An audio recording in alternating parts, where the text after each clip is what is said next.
আজ আবারও হোটেলে একটা মেয়েকে নিয়ে আসলাম নিজের যৌন ক্ষুধা মেটাতে। তবে সে নিজের ইচ্ছেতে আসেনি, এসেছে আমার কাছে বাধ্য হয়ে। তার একটা চাকরির খুবই দরকার। আমি একটি মাল্টিন্যাশনাল কোম্পানির সিইও, আর তার চাকরিটা অনেক দরকার। তাই তাই নিজের শরীরটা আজ আমার কাছে বিলিয়ে দিল। আমার নাম রাজ, আর যে আজ অসহায়ের মতো নিজেকে বিলিয়ে দিল তার নাম পরি। তোমার রেজাল্ট দেখি অনেক ভালো, তা তোমার চাকরিটা হবে, কিন্তু তোমার তো এর জন্য কিছু দেওয়া লাগবে। স্যার স্যার আমার পরিবারের কিছু দেওয়ার মতো সামর্থ্য নেই। কে বলেছে তোমার দেওয়ার মতো কিছু নেই? তোমার আমাকে দেওয়ার মতো অনেক কিছু আছে। মানে স্যার, বুঝলে না? তোমার এই মাতাল করা শরীরটাই তো দেওয়ার মতো অনেক কিছু। এসব আপনি কি বলছেন স্যার? হ্যাঁ, আমি ঠিকই বলছি।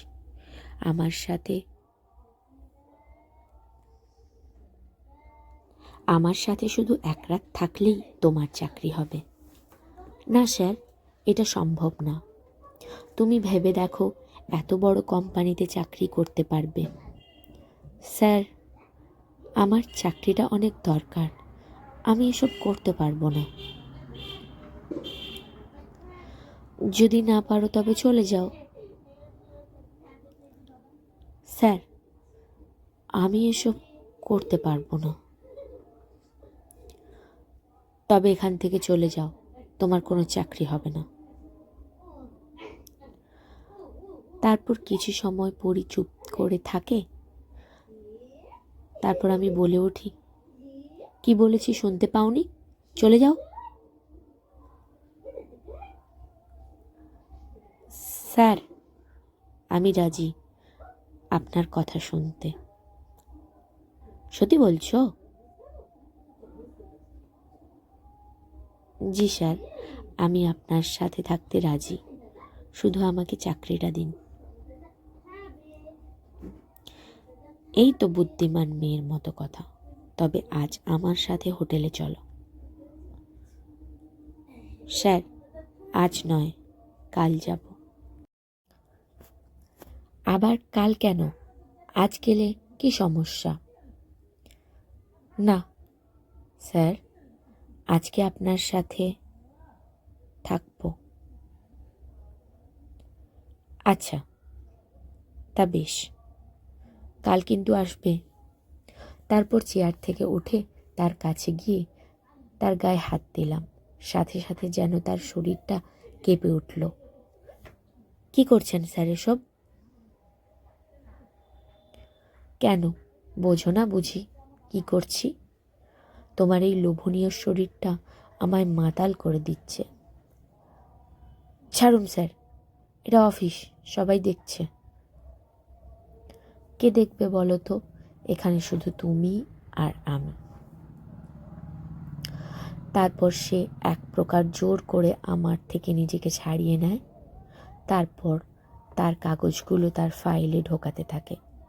আর যেই না চলে যাবে তখনই আমি উঠে বলি, তা কাল কিন্তু ফোন দিলে আসবে? জি স্যার। তারপর দেখতে দেখতে একদিন চলে গেল। আজ পরীর আসার কথা আমার কাছে। হোটেলে রুমও বুক করে রেখেছি, তার অপেক্ষায় আছি গাড়ি নিয়ে।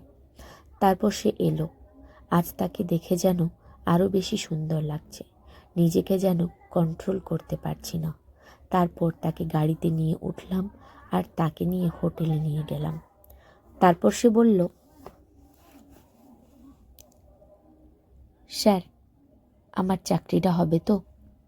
রাজ, আমি যা একবার বলি তাই করি, তোমার চাকরি হয়ে গিয়েছে। পড়ি, স্যার, আপনি কি সত্যি আমার সাথে এসব করবেন? রাজ, না হলে কি তোমার চেহারা শুধু দেখতে আমার ক্ষুধা মিটবে? তারপর আমি তাকে হোটেলের রুমে নিয়ে গিয়ে বিছানায় ফেলে তার শরীরের সকল কাপড় খুলে তার উপর হিংস্রভাবে ঝাঁপিয়ে পড়ি, স্যার, আমার অনেক কষ্ট হচ্ছে, আমায় ছেড়ে দিন। কিছু পেতে হলে কিছু দিতে হবে তোমায় পরি। তারপর পাগলের মতো তার শরীরের উপর নির্যাতন করা শুরু করলাম। আজ যেন আমি তার শরীরের ঘ্রাণেও আরও পাগল হয়ে যাচ্ছি। সারা রাত তার ওপর অমানসিক নির্যাতন করার পর তাকে ছেড়ে দিলাম। সকালে উঠে সে কাঁদতে শুরু করলো। রাজ, কি আবার কাঁদছো কেন? তোমার চাকরি তো হয়ে গিয়েছে। পরি, কিছু না, এমনি কাঁদছি। রাজ, কেন আবার কাঁদছো? সে আর আমার কোনো কথার জবাব না দিয়ে কাপড় পরে সেখান থেকে চলে গেল। আমিও আর এসব না ভেবে সেখান থেকে চলে গেলাম। পরদিন পরীর চাকরি হলো, আর সে চাকরিতে জয়েনও করলো। আর প্রায় সময়ই আমি তাকে বাধ্য করতাম আমার সাথে রাত কাটানোর জন্য। তার কিছুই করার ছিল না, সে শুধু নীরবে চোখ বন্ধ করে আমার শরীরের ক্ষুধা মেটাতো, আর সকাল হলে শুধু কাঁদত। সে যে কেন এত অসহায় আমার কাছে তা আমি নিজেও জানি না। কিছুদিন পর আমি আবার কোম্পানির কিছু করতে 6 মাসের জন্য বিদেশে গেলাম। তারপর দেখতে দেখতে 6 মাস চলে গেল, আর আবার দেশে চলে আসলাম। তারপর অফিসে এসে দেখি পরি অফিসে নেই। তারপর 2 দিন হয়ে গেল পরি আর অফিসে আসেনি। তারপর একজনকে জিজ্ঞাসা করলে সে বলে 5 মাস আগে থেকেই সে হঠাৎ করে অফিসে আর আসে না। এদিকে তার ফোনে কল দিলেও আর সে ধরে না, সব সময় বন্ধ দেখায়। তবে কি সে চাকরি ছেড়ে দিল? কিন্তু কেন?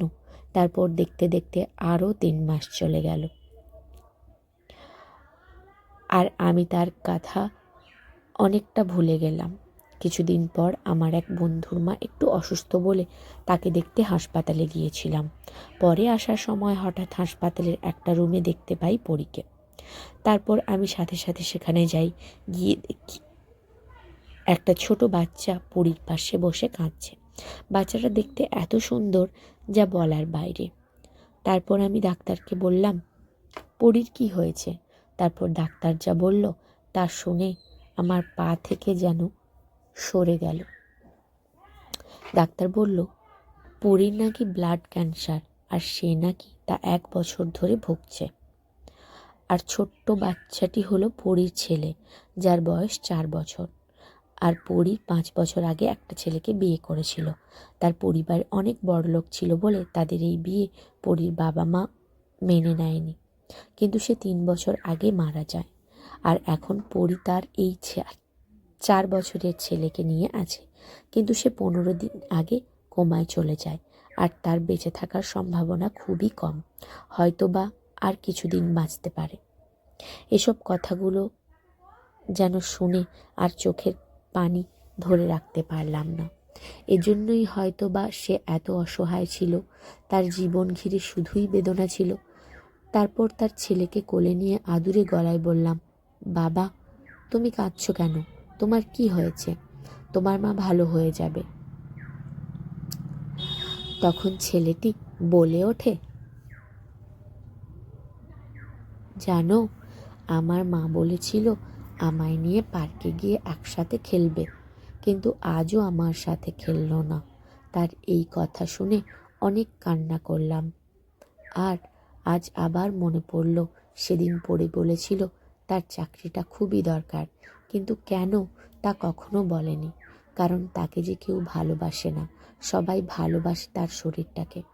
তারপর পরীর হাত ধরে শুধু চেয়ে রইলাম তার দিকে, আর তাকে কথা দিলাম যদি কখনো তার ঋণ পরিশোধ করে নিজের পাপের বোঝা কমাতে পারি। তবুও সে আজ নীরব হয়ে শুয়ে আছে। জানি না সে শুনতে পেল কিনা আমার দেয়া কথা। পরদিন পরী মারা গেল, আর তারপর জীবনের সকল কষ্টগুলো 3.5 হাত মাটির মাঝেই চাপা পড়ে গেল চিরদিনের জন্য। আজ দেখতে দেখতে 22 বছর হয়ে গেল। আজও একদিনের জন্য তাকে ভুলিনি। আজ তার ছেলে 26 বছর পূর্ণ হলো। আজ আমি তার কাছে বাবা, আর আমিই মা। আজ পর্যন্ত আমি বিয়ে করিনি, তার ছেলেকে ঘিরেই আমার স্বপ্ন। তবুও যদি পরী আমায় মাপ করে থাকে। ধন্যবাদ। যদি গল্পটি ভালো লেগে থাকে সাবস্ক্রাইব করে সঙ্গে থেকো।